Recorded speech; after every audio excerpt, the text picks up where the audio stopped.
Why do people cheat? I've had this question for the longest time, and I keep asking myself this question over and over and over again. And over time, I've gotten to understand a few things about what the answer to this question is.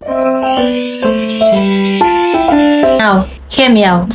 I do not believe that people cheat because they found someone better. I believe people cheat because something inside them is either broken or completely unchecked. And that is the part nobody likes to talk about, because we like simple answers, because they make things easier for us. We can blame it on he cheated because he's trash, or she cheated because she has no morals, and then end of discussion, right? But real life doesn't work like that, and pretending that it does just allows people to keep repeating the same pain. Now, there's a guy I know who cheated on somebody who genuinely loved him. She supported him emotionally, defended him, showed up for him at every point in time. And guess what? He still cheated.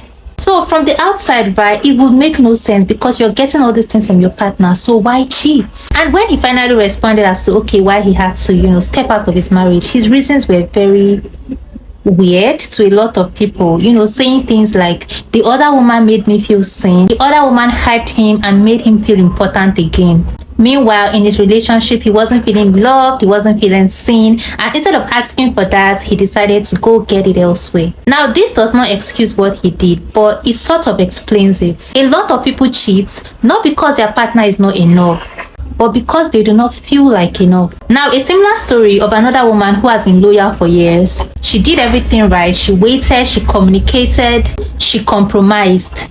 But emotionally, she was starving because her partner stopped listening to her. Every conversation kept getting dismissed, and every complaint was turned into an argument. Over time, she stopped feeling like a partner and started feeling like a roommate. Until someone at work starts to notice her and, compliment her and, ask her about the little details in her day-to-day. Now, this is somebody feeling, oh my God, I feel listened to, I feel understood. And just one moment of feeling seen after years of feeling ignored was able to crack open that door for her to cheat on her partner. Again, wrong choice, but it's not random. That is what people mean when they say cheating is oftentimes a symptom and not the disease itself. You're able to trace it to something. Now, there's something called ego cheating. Let's talk about this. I've seen people that cheat while claiming that everything is perfect. Good partner, stable relationship, no major issues, right? But they still cheat.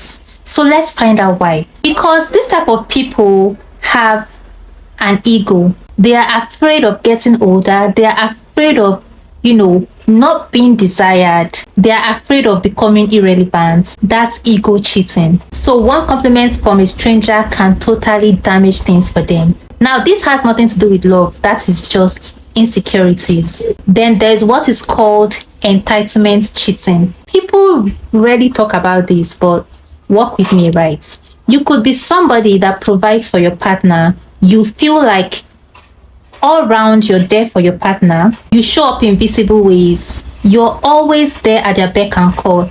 And in a way, you start feeling like, okay, I'm doing everything right. So I earn a spot to cheat. I've heard people say things like, oh, I'm doing everything right, so I just have to do this to just make myself happy. My partner doesn't have to know. I'm not hurting her in any way, or I'm not hurting him in any way, since I'm fulfilling all my marital duties. And everything is just physical. There's nothing more to it. If you have to hide the fact that you're stepping out in your marriage, then you're wrong.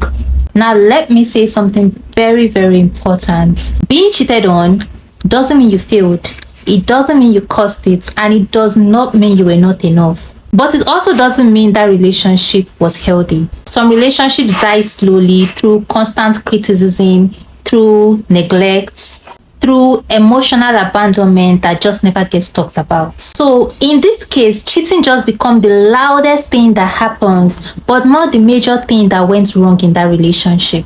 And the response to cheating is not a one-size-fits-all. I've met people who left when they found out their partners cheated, and I know people who stayed when they found out their partner cheated. The ones who stayed, not because they are weak, but because they wanted to understand. They asked hard questions, they went to therapy, and they unpacked years of unspoken resentment. For them, leaving would have been easier. Staying required facing uncomfortable truths about them and the relationship. And for the ones that just leave, no questions asked, that response is also very valid because for them, cheating was just not a mistake. Cheating shattered whatever safety they felt. And once safety is gone, love cannot survive. So here's the real conversation I actually want us to have. Is cheating always a deal breaker, or is it a deal breaker for you?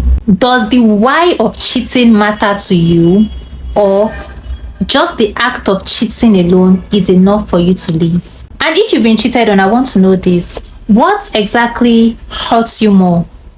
Was it the cheating itself, or the realization that your relationship was not as perfect as you thought it was?